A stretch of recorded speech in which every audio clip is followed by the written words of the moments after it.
sua glória, foi por amor, foi por amor. E o seu sangue derramou, que grande amor.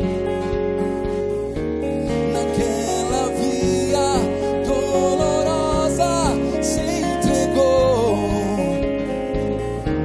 Eu não mereço, mas sua graça me alcançou. Eu me rendo ao seu amor.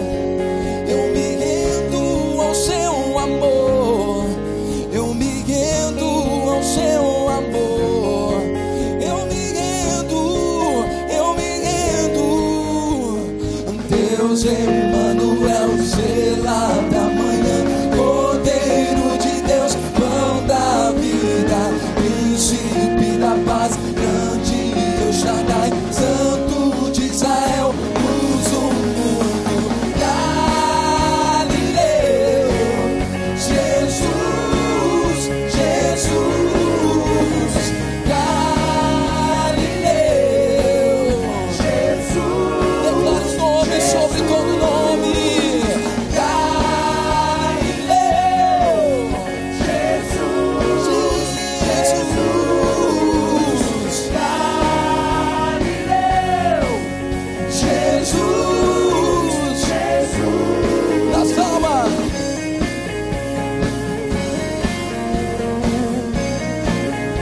Cante aí, eu me rendo ao seu amor. Eu me rendo ao seu amor. Eu me rendo ao seu amor. Eu me rendo, diga a Deus, Deus Emmanuel, Cordeiro de Deus, príncipe da paz, levante sua voz, levante sua adoração e diga: Galileu, Jesus, Jesus, Galileu, Jesus. Levante sua adoração, declara o nome sobre todo nome. É o nome de Jesus, Jesus, Galileu, Jesus. Levante a sua adoração a Ele. Oh, oh, oh, oh, oh, oh, oh, oh,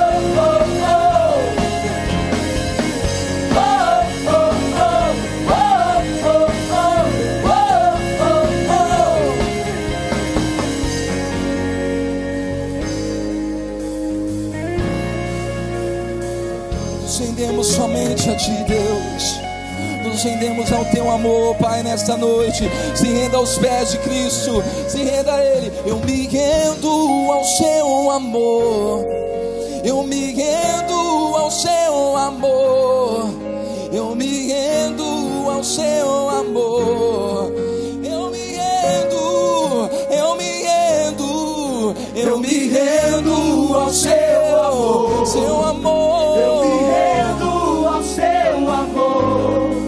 Eu me rendo ao seu amor. Se renda aos pés de Jesus. Eu me rendo. Se renda diante do amor dele. Eu me rendo ao seu amor. Seu amor. Eu me rendo ao seu amor. Teu amor nos Eu me constrange, rendo ao seu amor.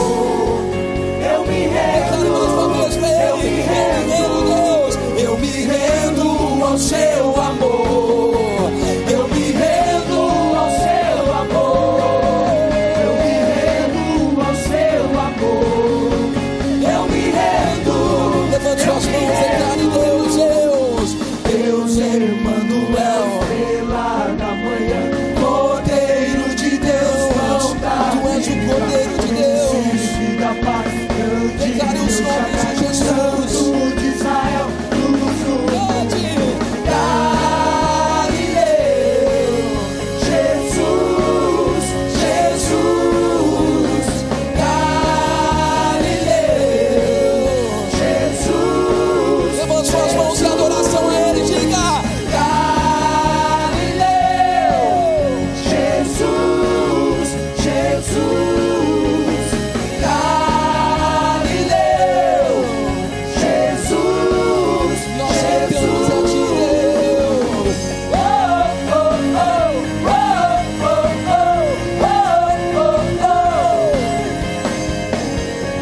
adoramos, Deus. Adore o nome sobre todo nome.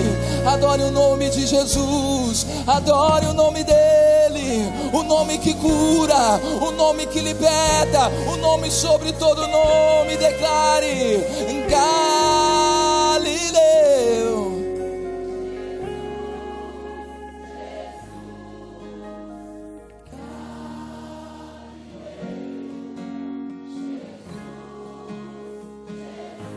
Declare o nome dele.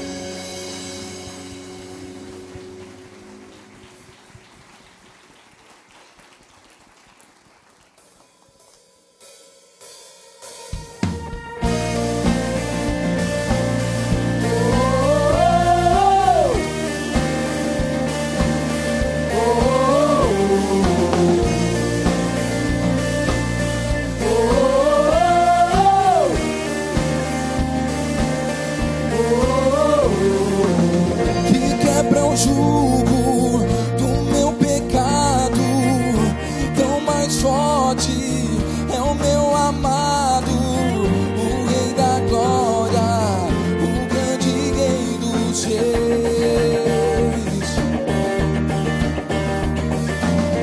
que treme a terra com trovão santo. Eu admiro, desejo tanto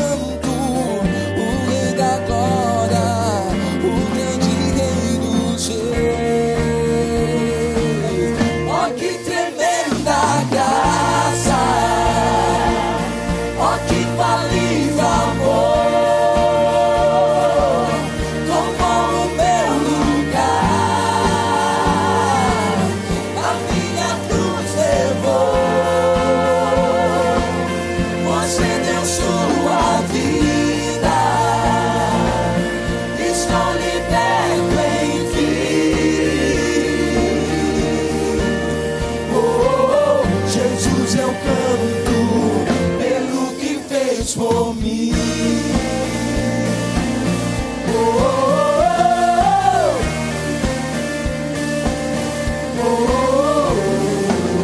Que traz a ordem em meio ao caos, adota o órfão, livra do mal, o Rei da Glória, o Rei da Glória, governa o mundo com sua justiça. És como o sol, tua face brilha, o Rei da Glória, o grande Rei dos Reis. Celebre a graça dele. Oh, que tremenda graça, oh, que infalível amor.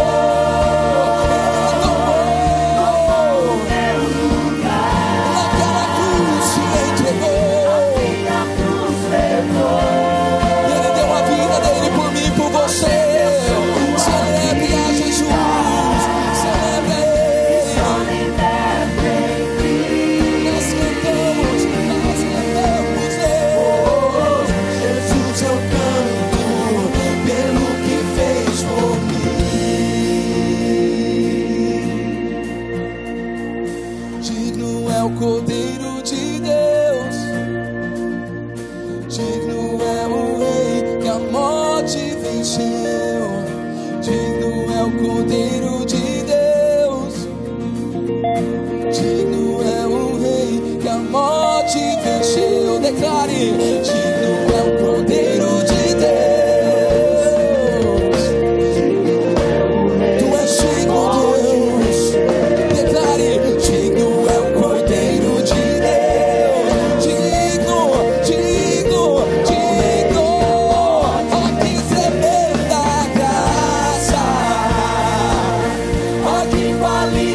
Amor,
me arrebatou.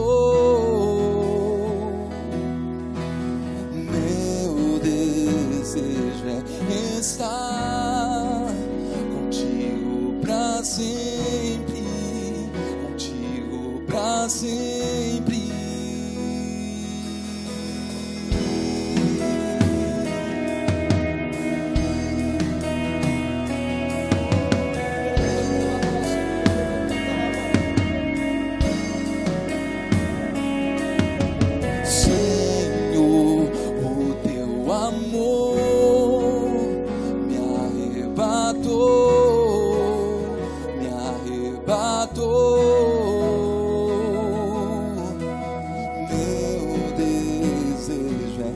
Estar contigo pra sempre, contigo pra sempre.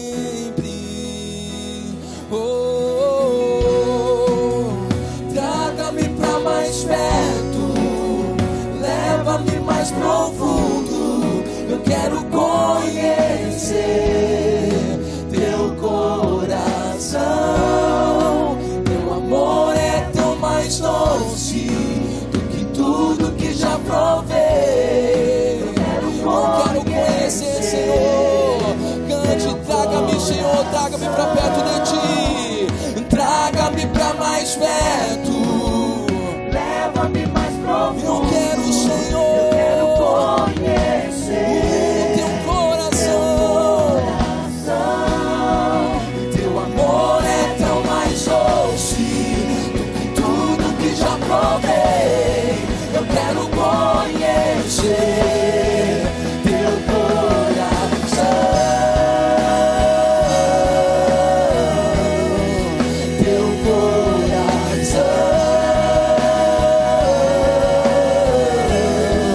teu coração,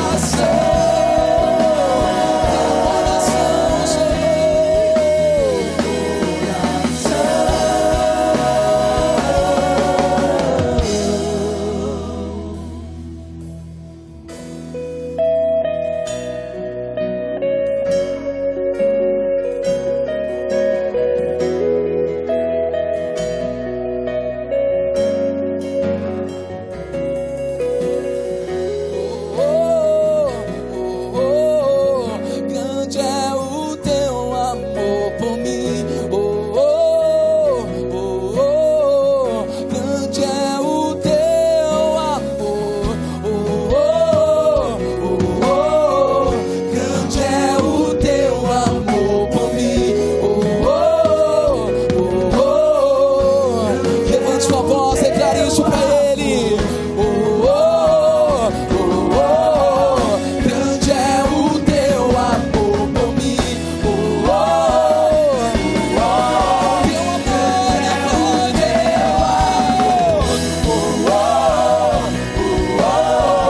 Grande é o teu amor. Levante sua adoração neste lugar. Levante o seu clamor, declare. Grande é o teu amor por mim. Senhor, vamos cantar mais uma vez pra ele. Grande, teu amor é grande, Deus. Grande é o teu amor.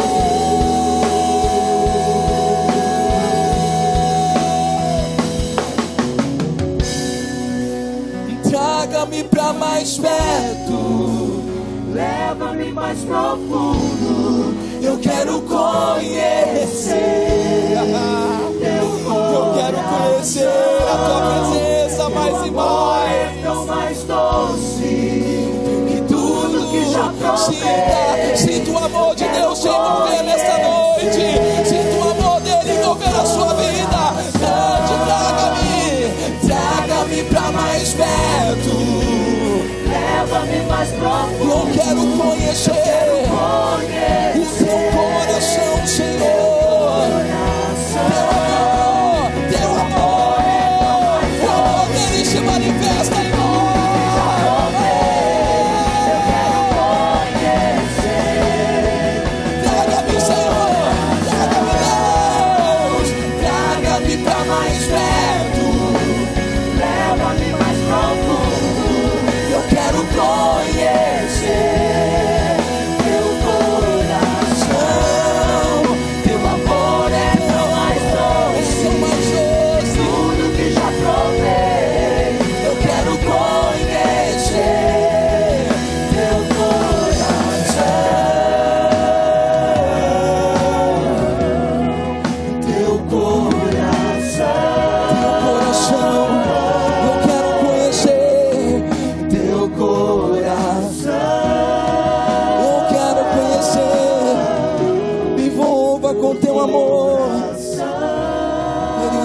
canta labasuriandere canta labasere.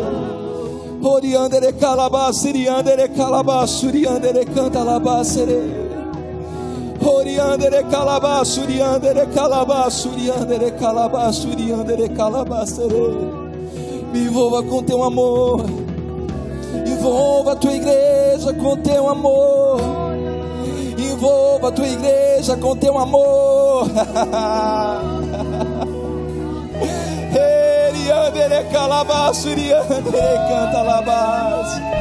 Ele é o próprio amor. Ele é o próprio amor. E se você está sentindo esse amor, é porque Ele está aqui. Ele é o próprio amor. Passeia no nosso meio, Espírito Santo. Passeia no nosso meio, Deus. Podemos sentir o teu amor, Senhor. Eu posso sentir, Senhor. Leva-me para perto de ti. Se aproxime da presença dEle. Se aproxime da presença do Pai.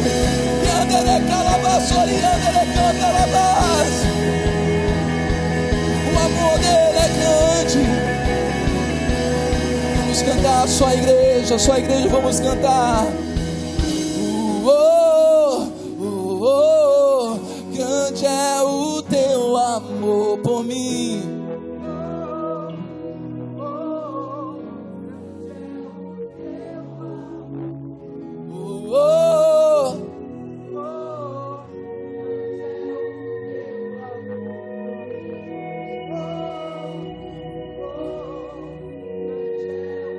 Diga mais uma vez, declare.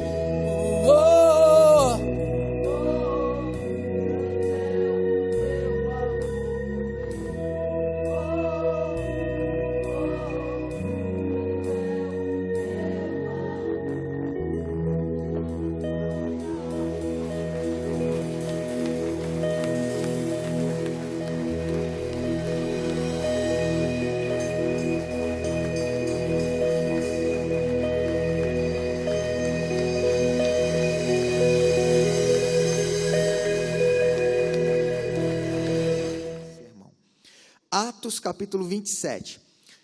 Antes de ler alguns versículos, deixa eu situar o contexto histórico aqui. O que está acontecendo em Atos capítulo 27?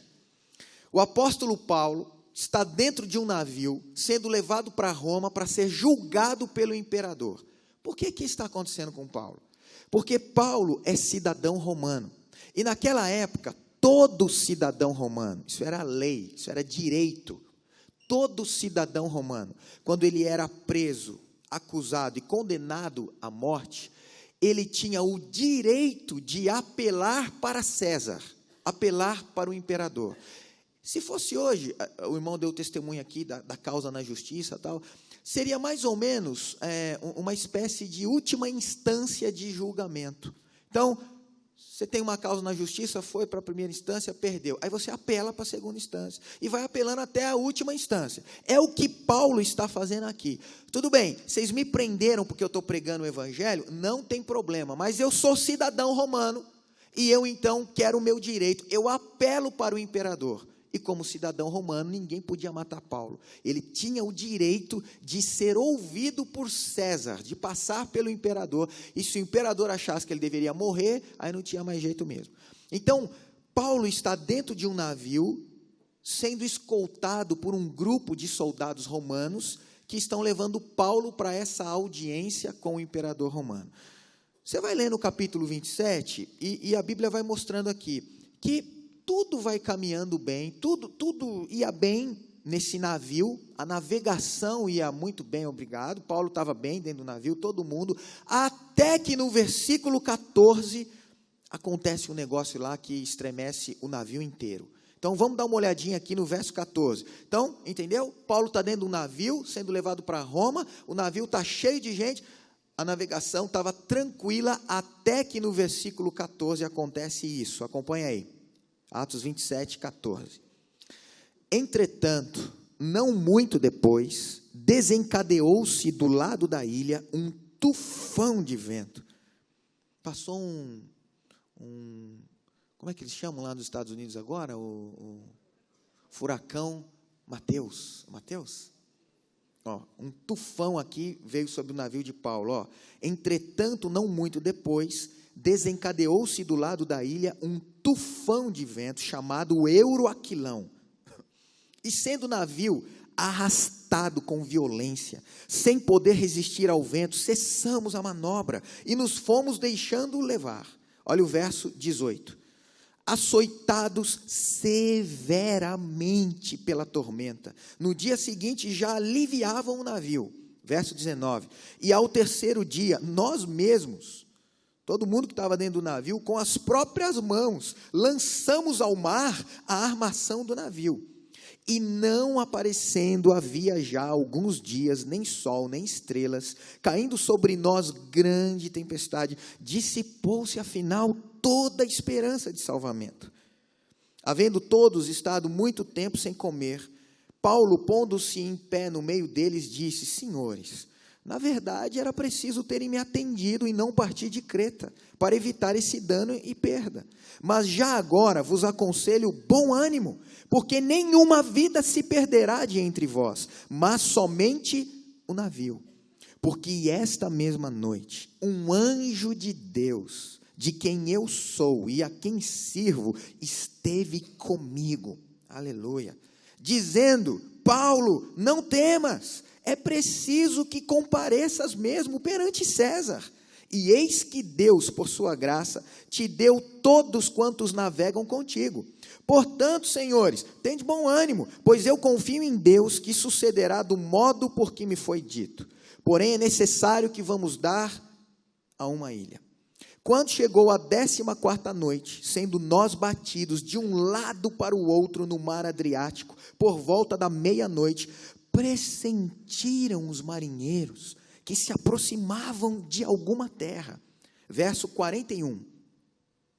Dando, porém, num lugar onde duas correntes se encontravam, encalharam ali o navio, a proa encravou-se e ficou imóvel, mas a popa se abria pela violência do mar.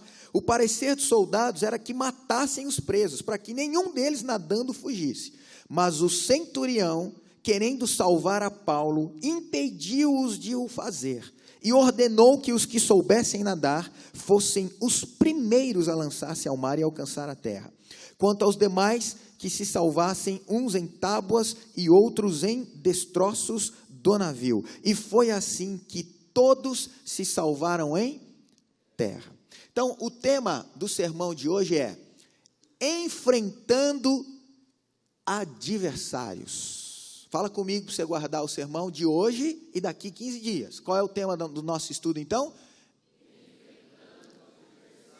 Isso, fala para o seu vizinho aí, olha nos olhos dele, cuidado para não apaixonar, por favor. Fala assim para ele: irmão, você vai enfrentar adversários. Ô gente, lendo e relendo o Novo Testamento, eu cheguei a uma conclusão.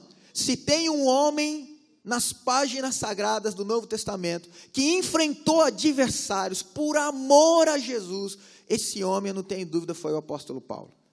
Você acha que você sofre por causa do evangelho? Ai, Senhor, ai, eu estou com uma dorzinha de cabeça, ai, Deus, aquele meu amigo falou mal de mim no trabalho, porque eu sou crente. Você acha que isso é sofrimento? Se tem alguém que sofreu nessa vida por causa do evangelho de Jesus, esse alguém foi Paulo. Só para você ter uma ideia, eu anotei aqui alguns adversários que Paulo enfrentou ao longo da vida dele. Por exemplo, por amor ao evangelho, Paulo enfrentou prisões, açoites, calúnias, difamações, injúrias, perseguições. Paulo, por amor a Cristo, passou fome, passou sede, passou frio. Ele enfrentou perigos de morte em estradas, perigo de salteadores. Paulo enfrentou naufrágios, como nós lemos aqui em Atos capítulo 27, e entre tantos adversários, Atos capítulo 27 vai destacar 2. Então hoje, minha proposta nesse tempo que eu tenho, é falar de 2 adversários que Paulo enfrenta aqui em Atos 27. Nós vamos fazer um recorte aqui desse texto, não vamos pensar nos outros, mas só em Atos 27, e nós vamos ver aqui 2 adversários que Paulo enfrenta. Hoje eu vou falar então do primeiro adversário, e querendo Deus, daqui 15 dias eu falo do segundo adversário que Paulo enfrentou aqui. Qual foi o primeiro grande adversário que Paulo enfrenta em Atos 27? Está no versículo 20. Acompanhe aí. Aliás, deixa a sua Bíblia aberta, o sermão de hoje é um sermão textual. Você vai perceber que as nossas sentenças e divisões principais do sermão saem do texto. Eu vou lendo os versículos aqui, você vai acompanhando. Então, veja o verso 20, o primeiro adversário que Paulo enfrenta, irmãos. Lê comigo aí, quem tem a versão atualizada, lê comigo aí. E não, vamos juntos? E não aparecendo havia já alguns dias, nem sol, nem estrelas, caindo sobre nós grande tempestade. Caindo sobre nós, grande tempestade. O primeiro adversário que Paulo enfrenta, aqui em Atos 27, o nome desse adversário é tempestade.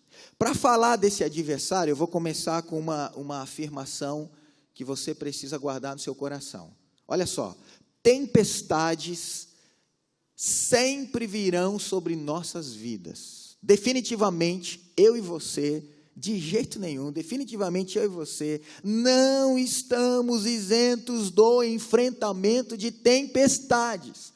Tem gente que acha que a vida cristã é um caminho colorido, cheio de florzinha na beira do caminho, assim, os passarinhos assim voando na sua cabeça, e aí você vai andando nesse caminho colorido, e vai cantando e dançando, não, mas isso não é vida cristã não, isso está mais para Alice no País das Maravilhas, isso não é vida cristã não, vida cristã é um caminho de adversários, é um caminho de lutas, é um caminho de dificuldades, e o grande adversário que Paulo enfrentou aqui, se chama tempestade. Põe isso na sua cabeça, não é que eu vou enfrentar uma ou outra tempestade, enquanto você estiver nessa terra, não estamos isentos de tempestades. Pastor, qual que é a boa notícia da tempestade? Olha para mim, a boa notícia da tempestade, olha aqui, tem boa notícia na tempestade? Tem. A boa notícia é o seguinte, só passa por tempestade quem está vivo. Então, se tem uma tempestade desabando na sua cabeça hoje, eu tenho uma boa notícia para você. Você está vivo, irmão. Amém? Você está viva, irmã. A graça e a misericórdia de Jesus tem sustentado você no meio dessa tempestade. Ai, meu Deus, não vou aguentar. Vai aguentar, a graça de Jesus está sustentando você. A maior prova é que a tempestade está caindo e você está vivo. Posso ouvir um amém? Oh, amém, você está vivo, irmão, só fala amém quem está vivo. Tem vivo aqui? Ou só tem zumbi? Deixa eu ver, tem vivo? Então fala assim, eu estou vivo na tempestade. Isso é algo espetacular. O que a tempestade ela simboliza na vida do cristão? Então Paulo vai nos ensinar nesse texto, que tempestade, olha lá, a tempestade simboliza as lutas naturais, as lutas comuns, que todo mundo passa. Se você olhar no verso 37, quantas pessoas estavam dentro desse navio que Paulo estava viajando? Olha aí o verso 37. Quantas pessoas tinham no navio, gente? Estávamos no navio 276 pessoas. Não era um barquinho para 5, 6 pessoas. Era uma grande embarcação, um navio, quase 300 pessoas. E quando a tempestade caiu na cabeça de quem? Só dos corintianos? Só dos palmeirenses? Caiu na cabeça de quem? De todo mundo que estava dentro do barco, todo mundo que estava lá. Quase 300 pessoas. Imagino eu que tinha gente de todo tipo dentro desse navio. Muita gente ali. Então tinha gente de todo tipo. O texto mesmo nos dá essas informações. Por exemplo, tinha marinheiro dentro desse navio. Certo? O navio não estava sozinho lá, tinha alguém pilotando, coordenando o navio, os marinheiros. Quem mais que tinha dentro do navio? Tinha cozinheiro, será, dentro do navio? Passando vários dias em alto mar, tinha cozinheiro lá dentro. Tinha marinheiro dentro do navio, tinha cozinheiro dentro do navio, tinha soldado dentro do navio, tinha prisioneiro dentro desse navio, tinha crente dentro desse navio, tinha ateu, tinha à toa dentro desse navio. Estava todo mundo lá. Todo tipo de gente que você possa imaginar estava lá. E quando a tempestade caiu, O apóstolo Paulo, eu sou o apóstolo de Cristo, aleluia. Sobre mim não cairá tempestade. Foi isso? Quando a tempestade desabou, caiu inclusive na cabeça de Paulo. Ele passou igual todo mundo. Tempestade simboliza a luta comum, que é aquela chuva que vem para todo mundo. Afinal, a Bíblia diz que a chuva cai para justos e para injustos. É todo mundo que passa. Todo mundo vai passar por lutas naturais. Todo mundo vai passar por tempestade. Por exemplo, você é crente. Quem é crente de verdade aqui? Você é crente de verdade? Você compra um carro. Aí você começa a andar por São José dos Campos. Aí você bate o carro. O que é isso? É demônio? Não, é o trânsito. É uma luta comum. Se um ateu comprar um carro, se um à toa comprar um carro, se um crente comprar um carro, todo mundo que andar de carro está sujeito a ter um acidente. Isso é uma chuva que cai para todo mundo. É uma luta comum. Por exemplo, você comeu um cachorro quente estragado e passou mal. Quem já comeu comida estragada assim? Lógico que você não sabia, né? Ou você sabia? Imagina que você não sabia que o cachorro-quente estava estragado, você devorou o cachorro-quente. O que acontece com a gente quando a gente come uma comida estragada? Você passa muito bem depois? Imagina que você comeu um cachorro-quente, a salsicha estava passada. Mas você não viu, você estava com tanta fome, que você jogou um ketchup ungido ali, e mandou para dentro. Algumas horas depois... Quando você come um cachorro-quente estragado, naturalmente, o que vai acontecer com você? Você vai passar mal. Mas aí você fala assim, o diabo se levantou contra mim naquele cachorro-quente. O diabo não, meu irmão. O que tinha no cachorro-quente não era demônio, era uma salsicha estragada. Não, o diabo, não tem diabo no cachorro-quente, foi uma salsicha estragada. Você sai do seu trabalho, 5h30. Imagina assim, sexta-feira. Oh, sexta-feira chegou, 5h30 da tarde, você sai do seu trabalho e volta para casa, você foi trabalhar de carro, aí você volta para casa. Quando você chega ali no anel viário, 5h30 da tarde, está entupido de carro, todo mundo teve a mesma ideia de sair do trabalho 5h30 e voltar correndo para casa.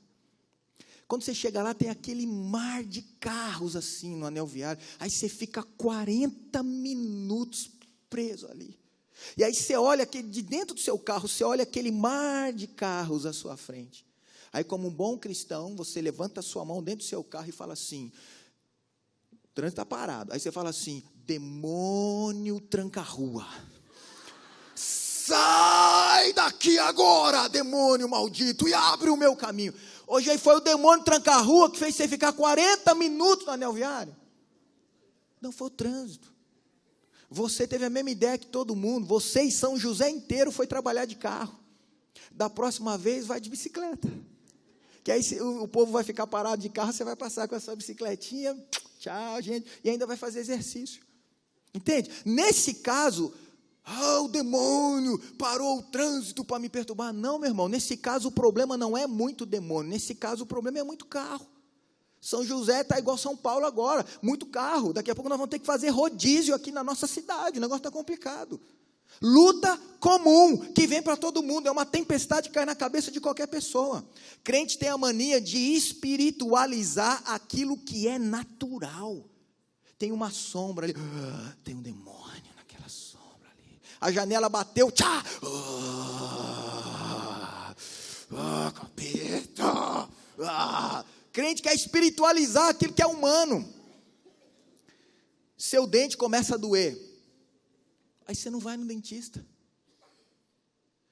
De quanto em quanto tempo a gente tem que ir no dentista, vai? Mais ou menos, vai? Mais ou menos, sim.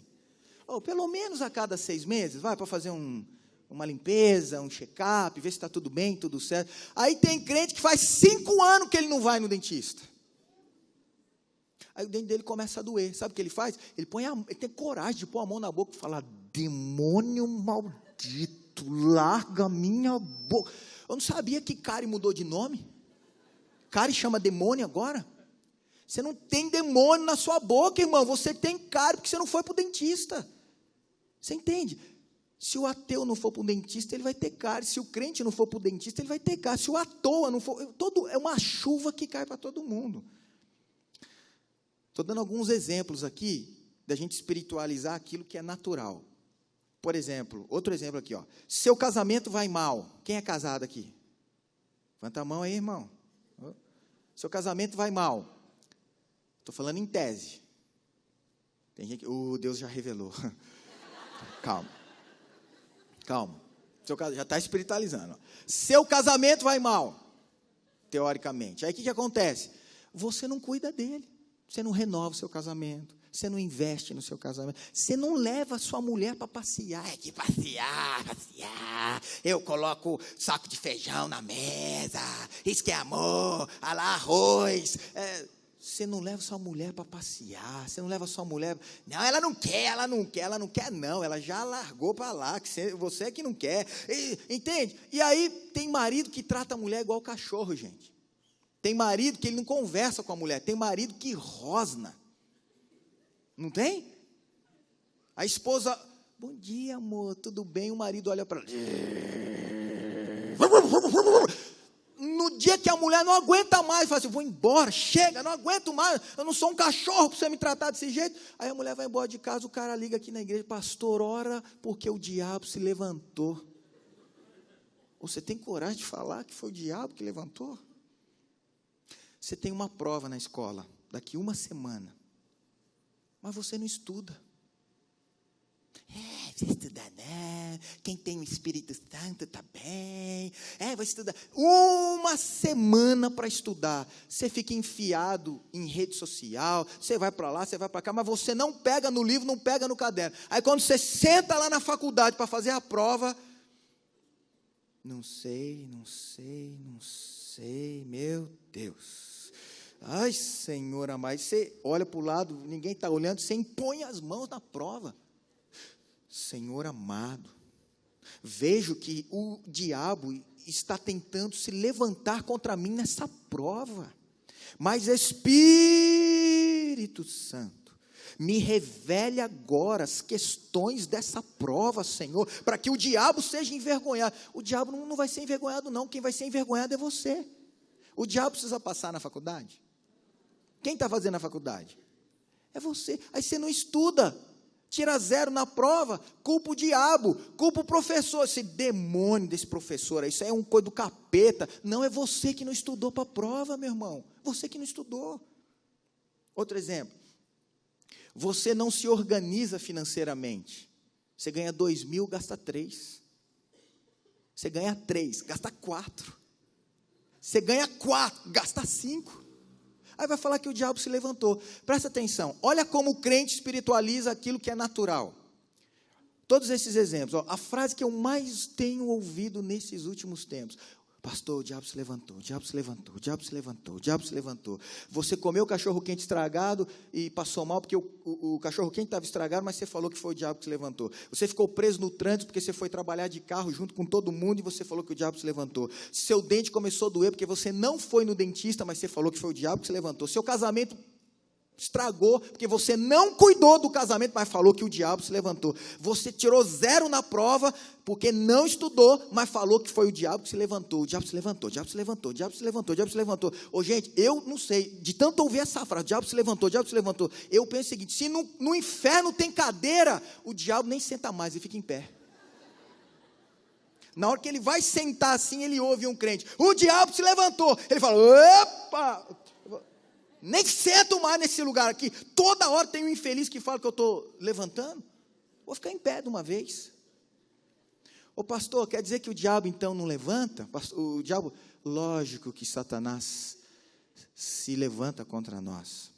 Inclusive, eu vou falar sobre isso na segunda parte desse sermão daqui 15 dias. Nós vamos falar sobre as lutas espirituais. É quando o diabo se levanta. O diabo se levantou contra Paulo aqui. E nós vamos falar das lutas espirituais daqui 15 dias. Mas olha para mim, você não vai conseguir subir num ringue com o diabo e derrotar o demônio se você não é capaz nem de vencer as lutas naturais. Se você não consegue enfrentar as lutas do dia a dia que vem para todo mundo, quanto menos as lutas, ou quanto mais as lutas espirituais. Não, eu vou vencer o demônio. Você não vence nem essa tempestade que está caindo na sua cabeça. Você quer vencer o demônio? Nós temos que aprender a identificar e parar de reclamar da vida, porque se você, ai meu Deus, eu amo Jesus, mas essa tempestade, estou triste, viu Jesus, estou triste, o Senhor não podia deixar essa tempestade cair na minha cabeça. Você está vivo, tempestade só cai na cabeça de quem está vivo. Você não quer mais tempestade? Então, quando terminar o culto aqui, vem aqui que o pastor Toninho vai orar para Jesus te levar. Você não vai ter mais tempestade, acabou a tempestade. Eu não quero mais tempestade. Então vem aqui, nós vamos fazer uma oração com imposição de mãos para que você morra de uma vez. Porque aí não vai ter mais tempestade. Você percebe essa incoerência nossa, dos cristãos? A gente acha que servir a Deus, irmãos, a gente está salvo de tudo. Não, meu irmão, a tempestade caiu no navio e caiu sobre Paulo, que era o homem cheio do Espírito Santo, que escreveu metade do Novo Testamento, que sistematizou toda a teologia cristã. Se a tempestade caiu sobre Paulo, não vai cair sobre nós. Pode cair sobre mim, não tem problema não. Eu confio em Deus e você tem que aprender a enfrentar a tempestade. Para de reclamar, porque você está vivo, você devia glorificar a Deus, porque no meio da tempestade, Deus está cuidando de você, meu irmão. Então vamos pensar, olhando para esse texto, nos minutos que eu tenho, vamos pensar então, em algumas ações da tempestade. O que a tempestade faz na nossa vida? E você vai perceber nesse texto, que Lucas, que escreveu Atos dos Apóstolos, ele vai destacar aqui no capítulo 27, algumas ações da tempestade, e ao mesmo tempo algumas reações de Paulo. Nós vamos aprender que quando a tempestade age, nós temos que reagir. É uma ação da tempestade e uma reação da nossa parte. Então vamos lá, vamos pensar nas ações aqui da tempestade. O que a tempestade faz na nossa vida, gente? Primeira coisa que a tempestade faz, olha lá, número 1, lê comigo lá, para você guardar. Número 1, ela atrasa os nossos planos. Quando uma tempestade cai na nossa vida, primeira coisa, ela atrasa os nossos planos. Se você observar o versículo 7, olha aí. Navegando, que jeito? Vagarosamente, alguns dias. Muitos dias. E tendo chegado com dificuldade. Olha o verso 9. Depois de muito tempo, tendo se tornado a navegação perigosa. Gente, esses marinheiros, quando eles saíram do porto, com todos esses passageiros ali, todo mundo ali, quase 300 pessoas, esses marinheiros, eles tinham um plano de navegação.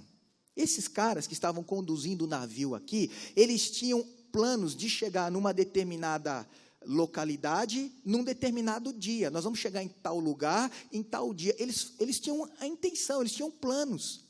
Mas o que aconteceu? No meio do caminho, uma tempestade pegou esse navio. E o que aconteceu? Atrasou a vida de todo mundo. Agora diz que eles estavam navegando vagarosamente. Já era para chegar em tal lugar, eles nem tinham saído daqui ainda.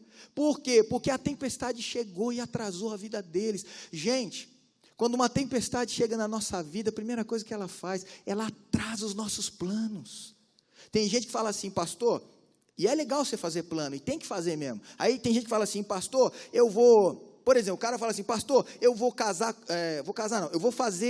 vou entrar na faculdade com 18, com 23 eu estou formado, com 24 eu estou no mercado de trabalho, com 25 eu caso, com 27 eu tenho filhos. Dá 30 anos, o cara nem entrou na faculdade ainda. E às vezes não é porque ele é um corpo mole, não é porque ele é devagar, às vezes é um baita de um batalhador na vida. Mas é que no meio dessa trajetória de vida, uma tempestade veio sobre ele e atrasou os planos dele. Às vezes veio uma tempestade na família, ele teve que cuidar da família e não pôde fazer a faculdade naquela hora. Às vezes veio uma tempestade na saúde, o impossibilitou, ele não pôde ir lá fazer a faculdade. Quem sabe eu estou falando para alguém aqui nessa noite que você tinha planos, e planos, e planos, e bons planos, mas veio uma tempestade sobre a sua vida e atrasou os seus planos. A segunda coisa que a tempestade faz na nossa vida, olha lá, número 2, segunda ação da tempestade. Além de nos atrasar, a tempestade neutraliza a nossa capacidade. Se você olhar o verso 15, está escrito aí, e sendo o navio arrastado com violência, imagina a cena, irmãos, eu gosto muito de filme, imagina isso aqui, um filme, esse navio sendo chacoalhado no meio em alto mar, aquela tempestade caindo sobre o navio, olha o verso 15, e sendo o navio arrastado com violência, parecia uma folha de papel, sendo arrastado, jogado de um lado para o outro, sem poder resistir ao vento. O que os marinheiros fizeram? Cessamos a manobra e nos fomos deixando levar. A segunda ação da tempestade é isso, ela vai invalidar as nossas potencialidades. Quando você entra dentro de uma tempestade, você tem que encarar essa realidade. Às vezes você é muito bom no que você faz, às vezes você é capaz, você é habilidoso, mas quando você entra numa tempestade, a tempestade ri das suas habilidades, a tempestade zomba daquilo que você é capaz de fazer. Quando você entra numa tempestade, esses marinheiros, esses caras eram os caras, eles sabiam, eles viviam disso. Você acha que eles não sabiam conduzir um navio? Mas a tempestade era tão forte que os marinheiros, os especialistas em alto mar, não dá para controlar esse navio, deixa a tempestade levar, vamos ver onde nós vamos parar. A tempestade, ela vai neutralizar a nossa capacidade. Quem já perdeu a direção do carro, assim, em pista molhada, ou pelo menos você já viu assim, algum carro em filme, ou mesmo você presenciou algum acidente, quando algum carro entra assim numa pista molhada, e aí o carro começa a girar, já viu? Um carro assim, um acidente, perde a direção, e começa a girar. Quem já viu? Não é desesperador? É desesperador. Um dia desses, a minha esposa e a minha filha saíram de casa para ir no shopping, aqui no Jardim Satélite. E nesse dia tinha chovido muito, e eu e o meu filho ficamos em casa e as meninas saíram. Aí a Dani e a Sara foram passear no shopping. Só que tinha chovido demais. E a Dani pegou aqui a Estrada Velha, foi embora. Para você entrar, quem vai pela Estrada Velha, chega antes, você entrar lá no anel viário, tem uma saída para o satélite, não tem? Aí você pega aquela saída assim, aí você faz uma curvinha, não tem uma igrejinha católica ali no cantinho, que você já passou a igrejinha ali, você já vai cair na marginal da Dutra e você já está lá pertinho do shopping.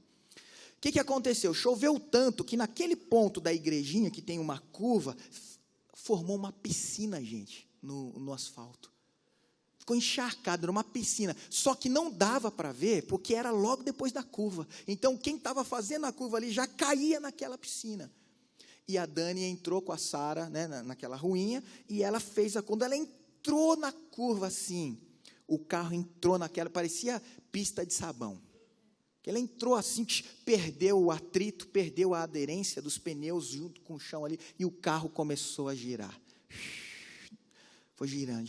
Minha esposa e minha filha dentro do carro sofrendo esse acidente. O carro girando. Graças a Deus que a Dani recebeu a unção da baixa velocidade naquele dia. Ela não estava correndo. Ela entrou, depois ela me falou que ela entrou na curva 40 por hora. Tem gente que faz curva a 70, não tem? 80. Tem nego que faz curva até a 100 por hora. Dependendo da curva, não está nem aí.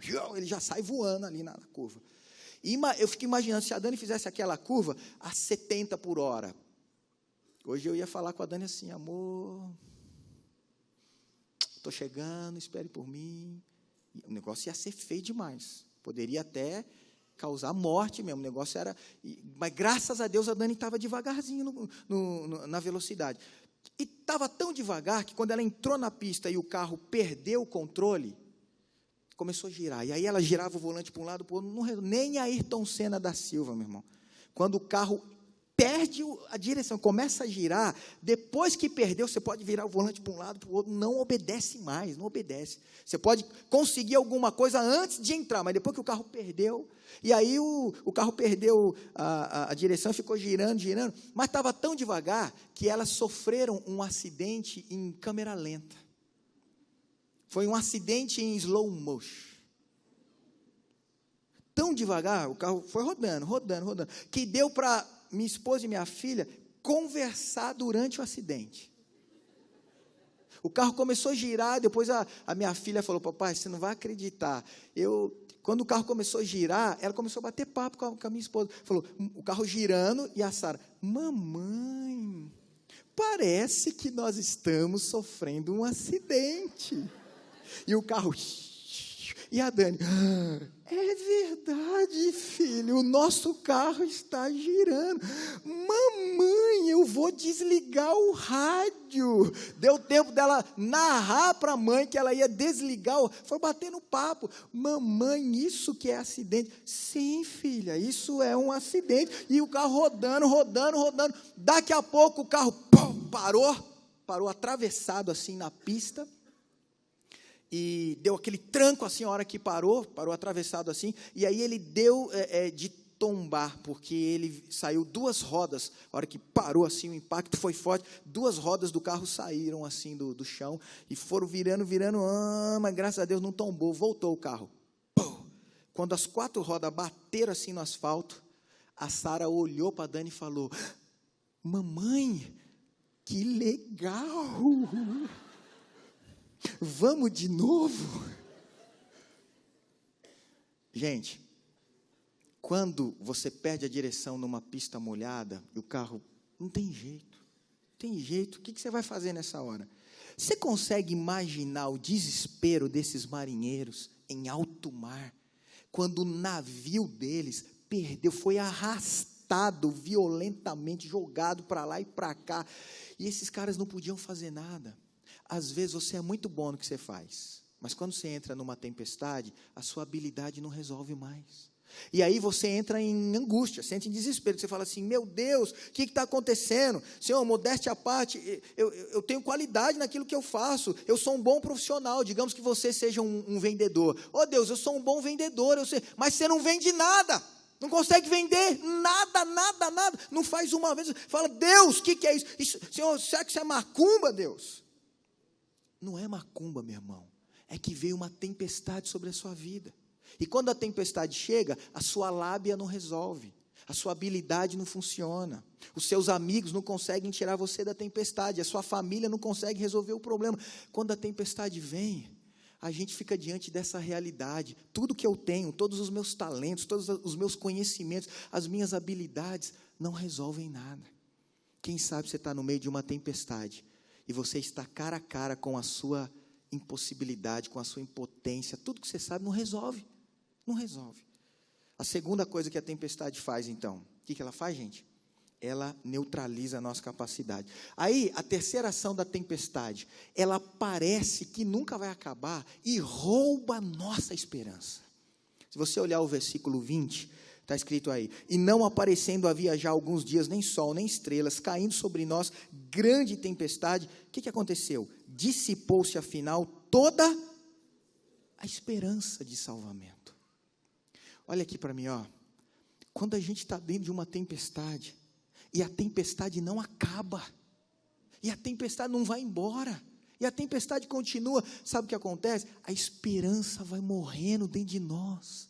Por quê? Porque conforme a chuva cai, parece que essa chuva, essa tempestade, vai encharcando a nossa alma. Parece que a nossa alma vai sendo encharcada de medo, a tempestade cai e a água do medo vai entrando e vai subindo, e você fica desesperado, e aí você entra em pânico. Sabe quantos dias choveu sem parar aqui nesse texto? Nesse momento aqui? Sabe quantos dias a tempestade não parou? Choveu direto, 15 dias. Imagine você dentro de um navio em alto mar, sem ver a luz do sol, sem ver a luz das estrelas, 15 dias direto, a tempestade caindo e você não vê nada, e parece que vai melhorar, só piora. Vamos falar a verdade?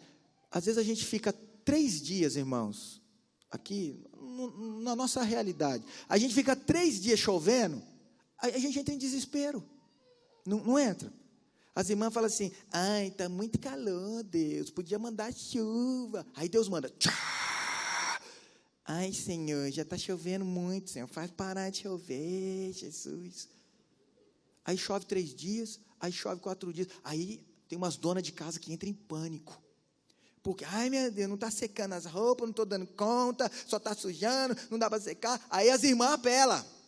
Tem umas irmãs que pegam as roupas e põem atrás da geladeira lá, para ver se seca aquele negócio. Vamos ver se seca agora. Tem umas que fica louca, doidou o cabeção. Por quê? Não está resolvendo. Pega as roupas, põe dentro do micro-ondas. Vamos ver se esse negócio... E daqui a pouco está queimando as roupas dentro do micro-ondas. Se 3 ou 4 dias faz a gente ficar desequilibrado, se chove 3 ou 4 dias direto, imagine uma tempestade em alto mar, 15 dias, o tempo todo. A gente pira, meu irmão. O negócio é a esperança. Talvez você esteja debaixo de uma tempestade que já dura tanto tempo que a sua fé e a sua esperança estão morrendo.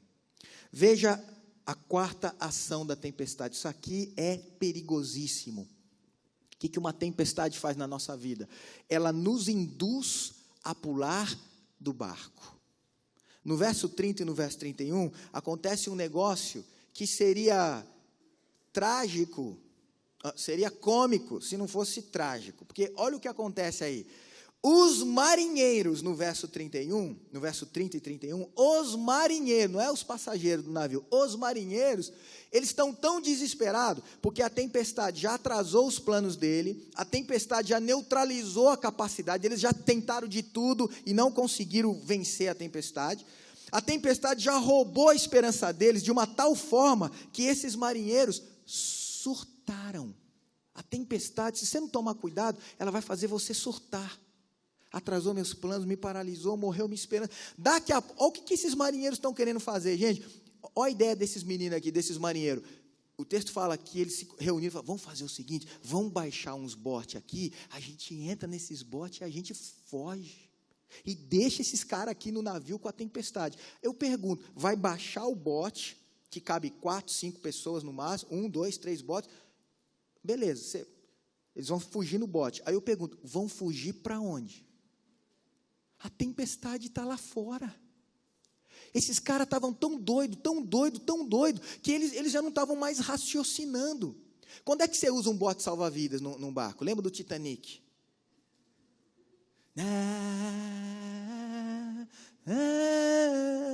Quando é que você usa o bote salva-vidas? Quando o navio está afundando. Está afundando? Então vamos usar o bote. Aí precisa usar o bote.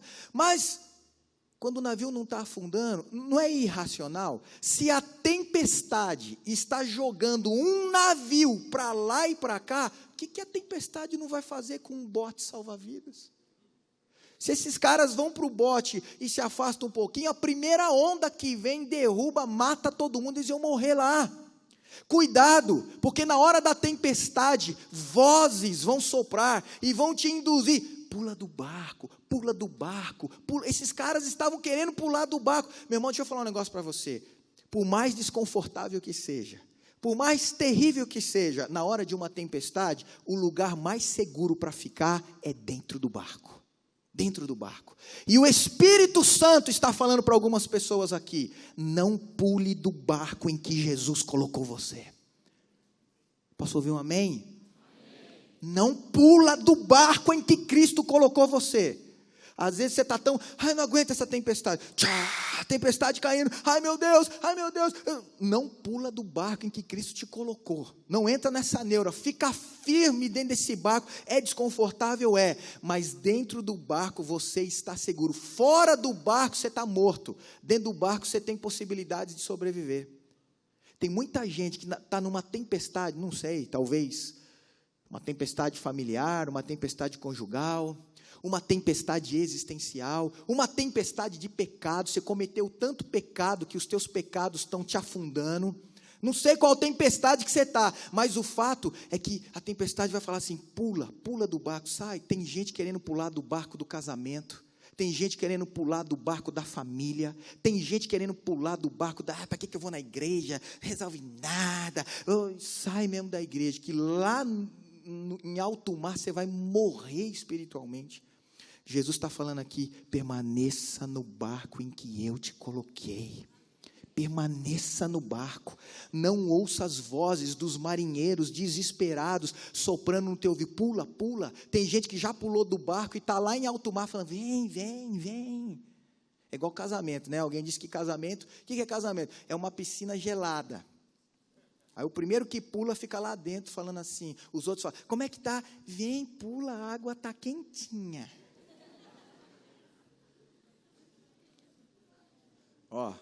Não vai na onda do povo, não. Não pula do seu barco, não. Fica no barco em que Jesus te colocou. É o lugar mais seguro no meio da tempestade, gente. Bem, olha só.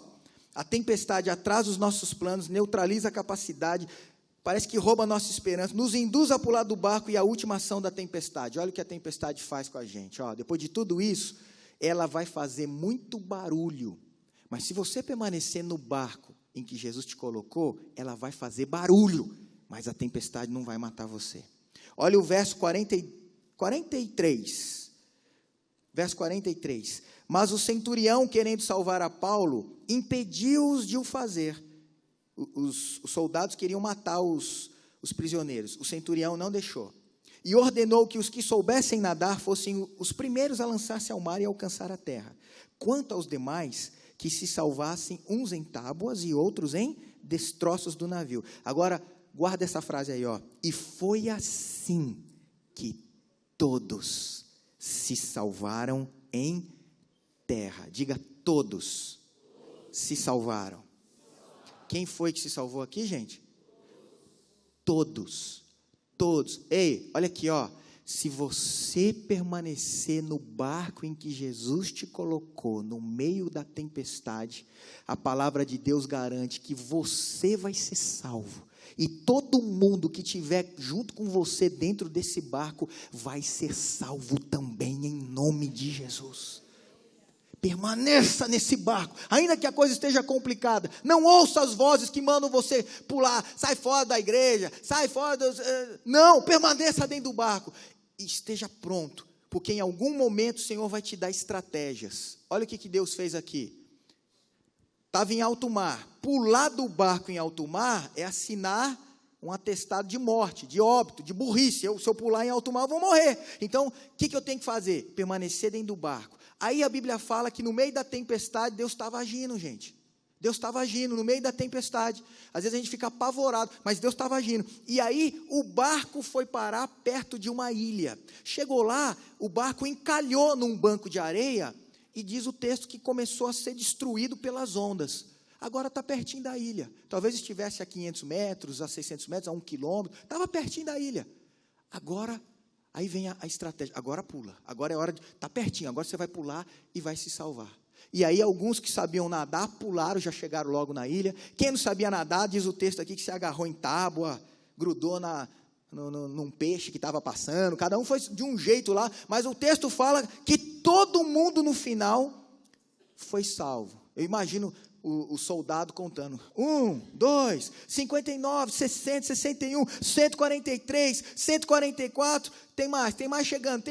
E o povo chegando na ilha. 274, 275, 276. Todos, de alguma forma, conseguiram chegar na ilha e cumpriu-se a palavra que Deus tinha dado para Paulo, que todo mundo que estava dentro do barco seria salvo.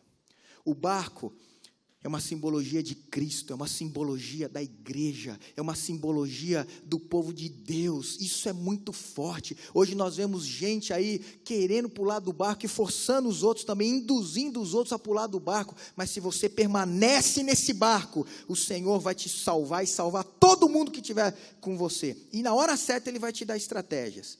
Foi o que Deus fez. Aí a tempestade faz barulho. Quem já teve a experiência de estar dentro de casa? Aí vem aquela pancada de chuva. Você sai correndo, você vai lá na rua para ver o que está acontecendo. Já aconteceu com você? Que medo, meu. A tempestade faz muito barulho. Mas se você permanecer firme em Jesus, ela não vai matar você. Olha para mim aqui, acima da tempestade está o nosso Deus. Aquele que controla, aquele que é soberano, Ele está acima de todas as impossibilidades, de todas as dificuldades. Ele está acima da tempestade, Ele cuida de nós. Pastor, como é que a gente tem que reagir diante, então, da tempestade? Se a tempestade faz tudo isso, são as ações dela. Então, olhando para o texto, eu vejo aqui duas reações de Paulo. Como é que Paulo reagiu à tempestade? Vamos pensar aqui. Se na hora da tempestade as nossas habilidades não funcionam, você está dentro de um avião e o avião está caindo. aquele desespero. Em quem que você vai confiar para salvar você ali, humanamente falando? Piloto, certo? Mas se o piloto chega e fala: senhores passageiros, não estou conseguindo fazer nada, rezem cada um para o seu Deus, estamos chegando do outro lado. Como é que fica o seu coração? Se o cara que foi treinado para resolver, se o especialista, se a capacidade dele não resolve o problema, e agora? O que é que a gente tem que fazer na hora de uma tempestade, se as nossas habilidades, se as nossas potencialidades, eu estudei, eu fiz mestrado, doutorado, pós-doutorado, eu fiz não sei o quê, bababá, e se na hora da tempestade nenhum dos meus conhecimentos me ajuda? Como é que eu vou reagir diante da tempestade, então? Aí o apóstolo Paulo vai mostrar aqui para a gente uma coisa simples e ao mesmo tempo profunda. Diante de uma tempestade, sua primeira reação tem que ser essa: ore mais. Diante de uma tempestade, Igreja Batista Renovada, ore mais. Ore mais. Quando a tempestade chegar para você, você vai ter que decidir quem você vai ser dentro desse navio. A tempestade chegou e chega para todo mundo. Aí você tem que decidir: quem serei eu dentro desse navio? Eu serei um marinheiro desesperado, correndo de um lado para o outro, querendo pular do navio? Ou eu serei um Paulo que vai dobrar os joelhos e que vai orar a Deus no meio da tempestade? Já que as habilidades de marinheiro não resolvem mesmo, eu tenho que ser um Paulo, eu tenho que orar mais. Orar, orar e orar. Sabe qual que é o nosso problema hoje? A gente confia demais nos marinheiros dessa vida e a gente não confia naquele que está acima da tempestade. A gente tem que voltar a orar mais.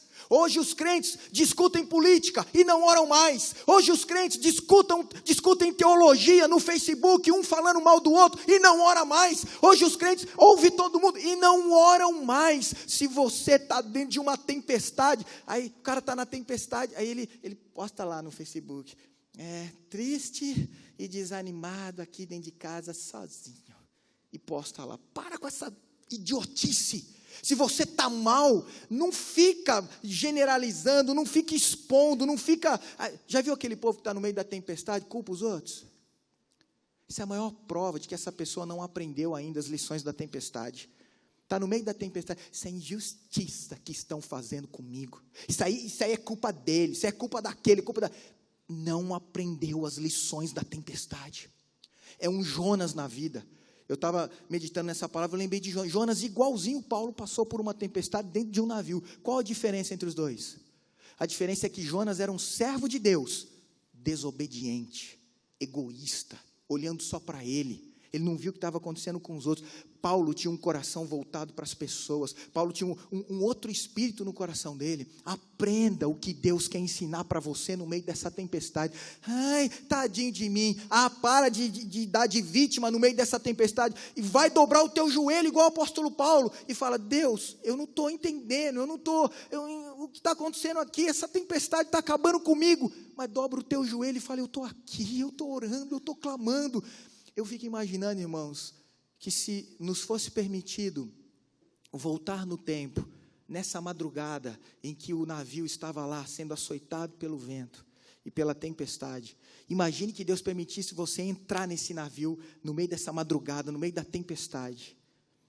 O que você veria dentro desse navio? Você entra no navio, tempestade, você vai encontrar uns marinheiros correndo desesperados, você vai encontrar uns outros lá, querendo pular do navio, mas se você olhar no meio da tempestade, num cantinho do navio, tem um homem de joelhos, de barba, vestido humildemente. Aí você chega perto dele, caindo a tempestade, você bate no ombro dele e fala assim: desculpa incomodar, mas quem é o Senhor? E ele olha para você e diz assim: meu nome é Paulo, eu sou apóstolo de Cristo. E o que o Senhor está fazendo? Eu estou buscando ao meu Deus no meio da minha tempestade. No meio da minha tempestade. Eu aprendo com o apóstolo Paulo que quem quer vencer tempestade tem que entender isso.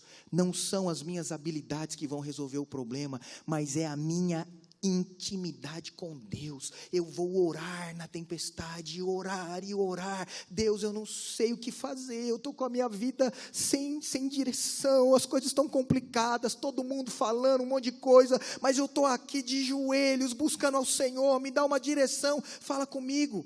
Na hora da tempestade, Igreja Batista Renovada, ore, e ore, e ore, e ore. Charles Spurgeon, que era o príncipe dos pregadores, disse assim: uma alma que não ora é uma alma sem Cristo. Um cristão que não ora é um cristão sem Cristo. E sabe qual é a realidade das nossas igrejas? Uma igreja de cristãos sem Cristo, porque nós não oramos mais.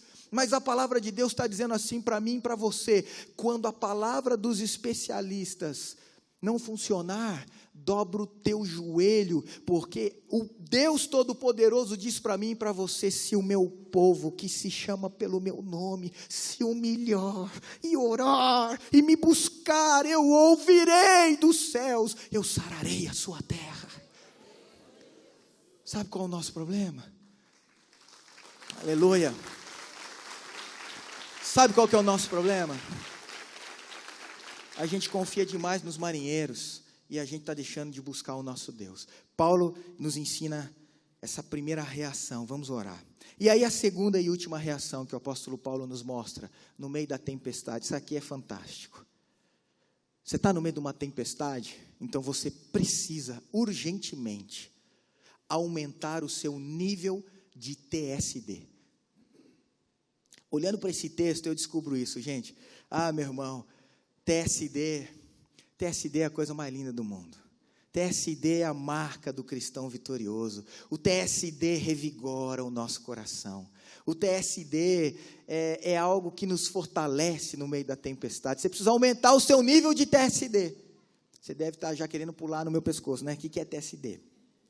Então, vou falar para você. Está preparado? TSD significa, olha lá, leia comigo lá. TSD significa tempo a sós com Deus. Quando Paulo foi orar no meio da tempestade, dentro daquele navio, automaticamente ele aumentou o seu nível de TSD. E olha o que eu aprendo aqui nesse texto. Quando um crente aumenta o seu nível de TSD, concomitantemente ele diminui o seu nível de medo, de ansiedade, de tristeza, de angústia e de pavor. Quanto maior for o meu TSD, proporcionalmente inverso será a minha angústia de alma. Se você está dentro de uma tempestade hoje, faça um autoexame. Como está seu coração? Você está desesperado demais dentro dessa tempestade? Você está brigando com todo mundo? Você está reclamando de tudo? Sua alma está apavorada? É sinal que o seu TSD está baixo.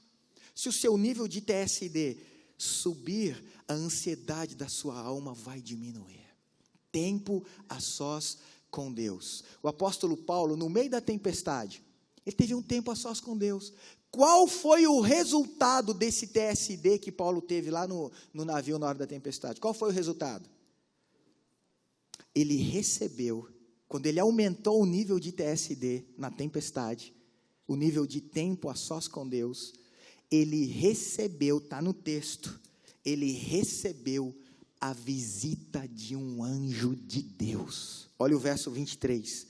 Porque esta mesma noite, um anjo de Deus, de quem eu sou e a quem eu sirvo, esteve comigo. Oh, gente, que coisa espetacular. Que coisa espetacular. O que Paulo está ensinando para mim e para você nessa noite? Paulo está ensinando isso aqui, ó. Se quiser anotar essa frase, isso aqui você precisa guardar no seu coração.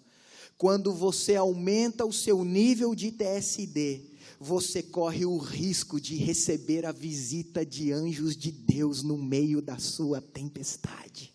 Vou repetir, quando você aumenta o seu nível de TSD, você corre o risco de receber a visita de anjos de Deus no meio da sua tempestade. Você vai receber a visita desses anjos. Por quê? Porque você aumentou a sua comunhão, a sua intimidade com Deus.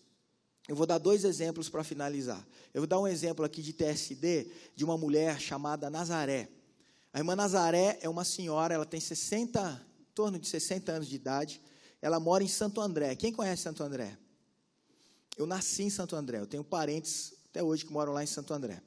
A irmã Nazaré, ela mora lá em Santo André e ela é membro da primeira igreja batista de Santo André.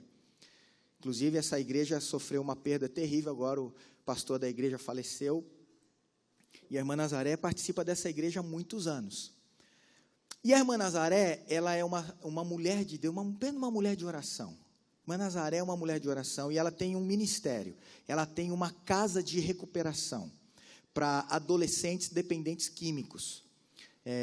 Ela só aceita adolescentes na casa dela. Ela não trabalha nem com jovens e nem com adultos, é só adolescentes. E não fica muito adolescente, fica em torno de uns 15 adolescentes. Por quê? Porque o lema da casa de recuperação da irmã Nazaré, qual que é o lema dela? Está aqui atrás. TSD, tempo a sós com Deus. Quem fica lá na casa de recuperação da irmã Nazaré, gente, tem que orar. Os meninos não aguentam. Aí, vou sair daqui, vai embora. Eu falo, pode ir embora. Quem quiser ficar aqui, o lema é orar, orar e orar. E quando eles precisam de alguma coisa lá na casa de recuperação da irmã Nazaré, ela fala para os meninos chamam ela de tia Nazaré. Ô tia, olha só, está quebrado aqui as coisas, a gente tem que arrumar essa parte elétrica, e a casa está precisando lá de uma reforma. A irmã Nazaré fala assim, vamos fazer o seguinte, vamos aumentar o nosso TSD, vamos falar com Deus, vamos orar. E ela leva os meninos a orar.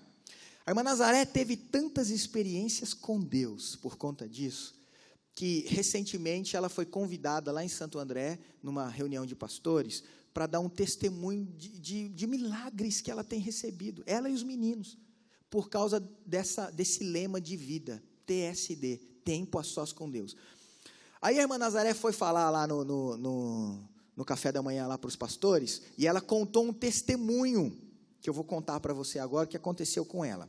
A irmã Nazaré falou que um dia, ela reuniu os meninos e falou, realmente, nossa casa aqui de recuperação precisa de reformas e tal. Vamos fazer o seguinte, eu estava orando e eu recebi a seguinte direção de Deus. Vamos fazer um jantar para angariar fundos para a gente consertar as coisas aqui na nossa casa de recuperação. Combinado? Combinado. Aí eles foram para o açougue, compraram carne de porco. A irmã Nazaré falou assim, nós vamos fazer um jantar aqui com carne de porco. Aí ela contando isso para os pastores, ela fala assim, gente, imagina, eu, uma mulher de 60 anos, e um monte de adolescente dentro da cozinha, cada um com uma panelona, cozinhando a carne de porco. Está todo mundo lá, todo mundo ajudando. Imagina. A irmã Nazaré falou assim, o cheirinho da carne de porco começou a subir, e entrou no nariz dos meninos. E já deu água na boca. E os meninos cozinhando a carne de porco, preparando o jantar, eles oravam assim. Ela disse que eles fizeram uma oração. A primeira oração foi assim, Senhor, manda bastante gente para esse jantar, para a gente angariar bastante dinheiro, para a gente consertar essa casa de recuperação. Mas a hora que o cheirinho da carne de porco começou a subir assim, e deu água na boca, aí os meninos fizeram uma segunda oração. Senhor, faça o povo que vai vir aqui no jantar, faça com que eles não comam tudo, Senhor, que sobe um pouco para nós também. Aí a irmã Nazaré falou assim para os pastores, mas essa segunda oração não funcionou. Por quê? Porque o povo que foi para o jantar comeu tudo, sobrou na lambeira até os dedos, não sobrou nada, e juntaram um bom dinheiro, com esse dinheiro consertaram um monte de coisa lá na casa de recuperação, mas não sobrou um centavo para comprar uma carninha de porco para os meninos. E a irmã Nazaré, na simplicidade dela, falando para os pastores, gente, os meninos lá pedindo para mim, tia Nazaré, eu quero carne de porco, mas nós não tínhamos dinheiro. O que ela falou para os meninos? Então, nessa semana, vamos aumentar o nosso TSD.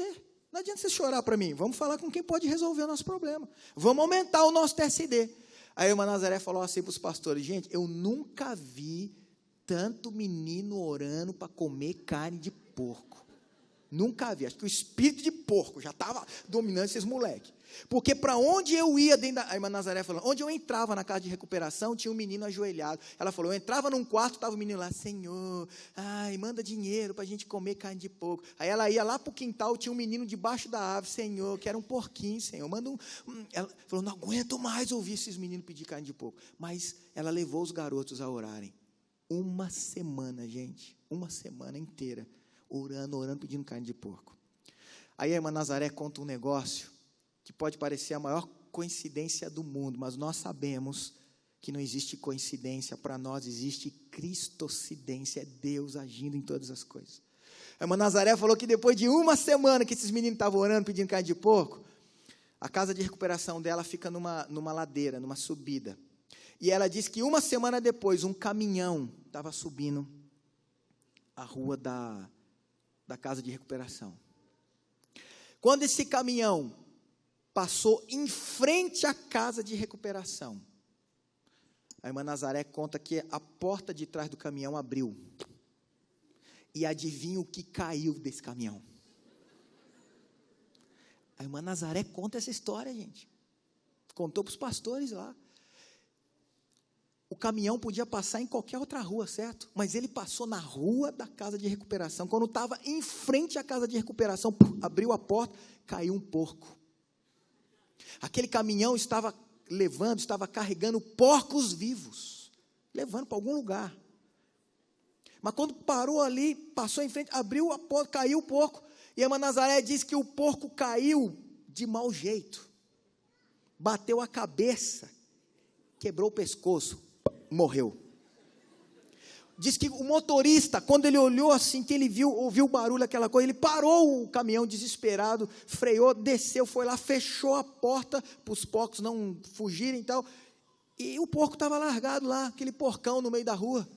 Aí ele até bateu no porco assim para ver se o porco estava vivo. Não estava, morreu. E na sua simplicidade, o motorista tirou o boné e falou: ai, meu Deus do céu, o que eu vou fazer com esse porco aqui? Se eu levar junto com os outros, eles não vão aceitar um porco morto no meio dos porcos vivos. Não dá. O que eu vou fazer com esse porco aqui, meu Deus? Quando ele olha para o lado, ele lê no portão: casa de recuperação. Ele bateu, não pensou duas vezes, bateu palma. Quem que sai? Quem que vem ao encontro do motorista? Tia Nazaré e os meninos, doidos para comer uma carne de porco.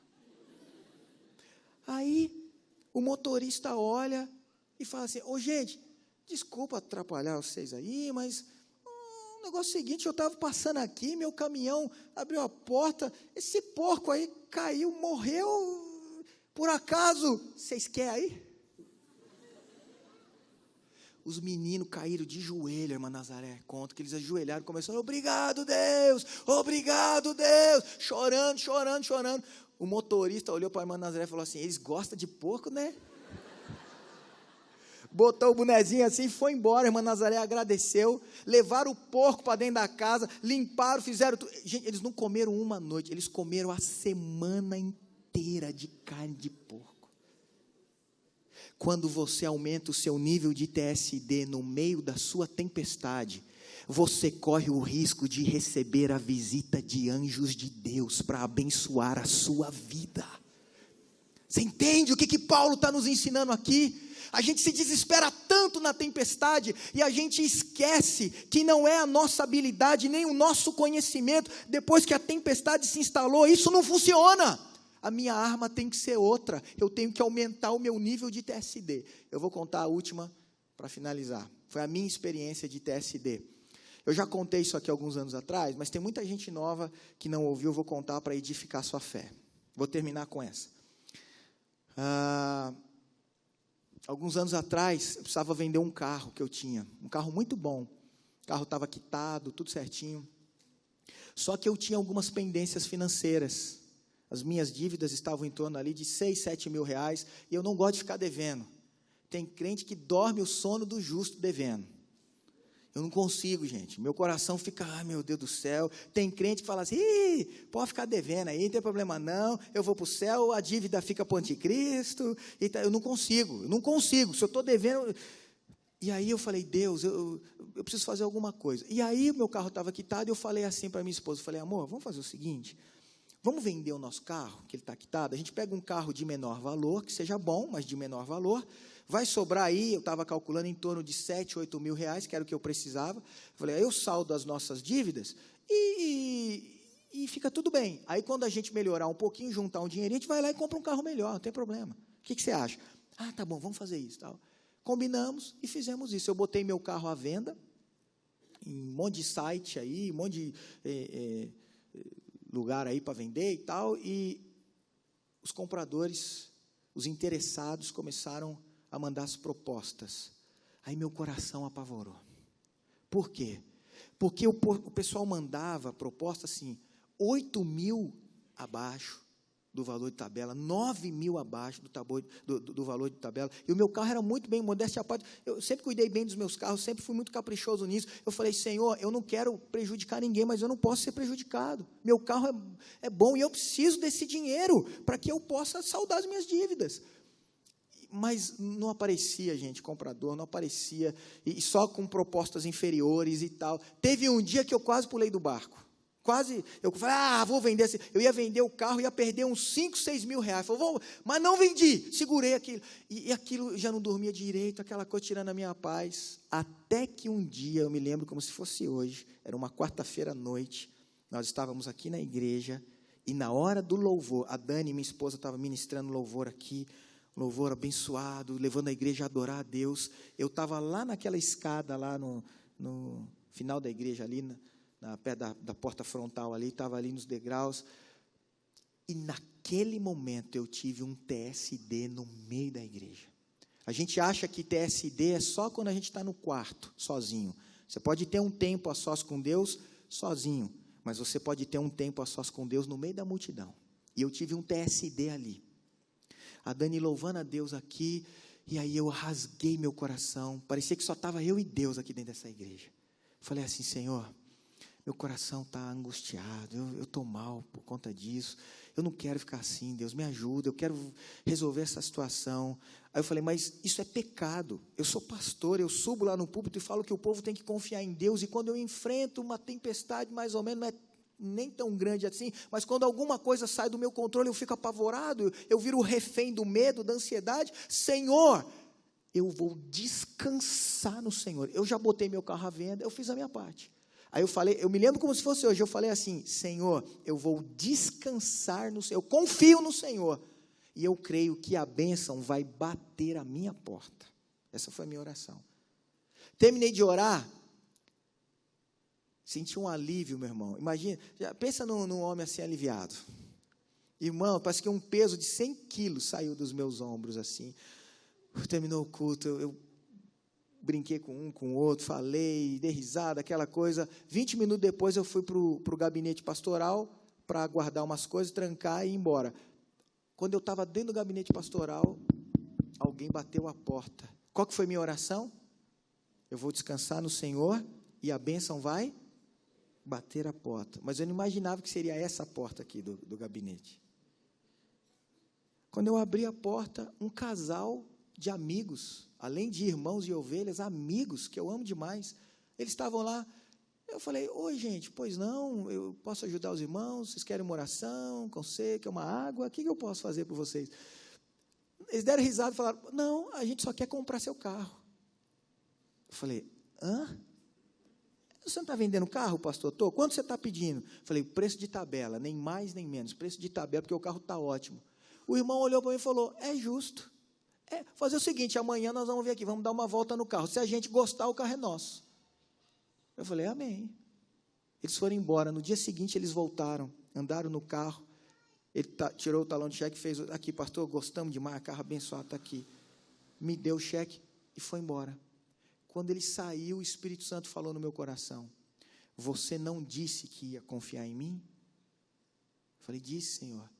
Pois então eu fiz a bênção bater a sua porta. Eu fui abençoado? Fui. E os meus irmãos foram abençoados também, porque compraram um bom carro de boa procedência. Todo mundo foi abençoado, ninguém foi lesado no negócio. O Senhor fez a bênção bater a minha porta. O que eu quero fazer? Estimular sua fé nessa noite. Querido, você está no meio da tempestade. Experimente isso essa semana. Para de fazer tudo que você está fazendo de errado e vai aumentar o seu nível de TSD. Os anjos de Deus vão bater a sua porta e você vai receber a bênção de Deus. Então, a gente pode finalizar da seguinte forma. Vamos lá. Então, o que a tempestade faz com a gente?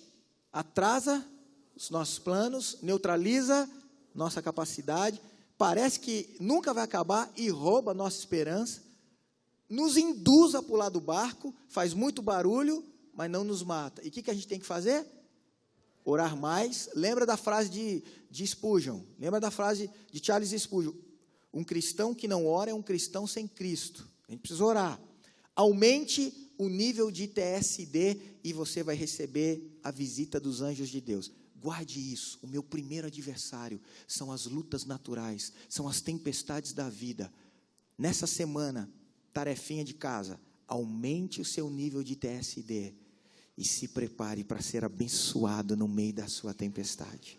Amém, gente? Que Deus nos ajude, que o Espírito Santo nos abençoe, que você vença a tempestade nessa semana, em nome de Jesus. Vamos ficar em pé, em nome de Jesus.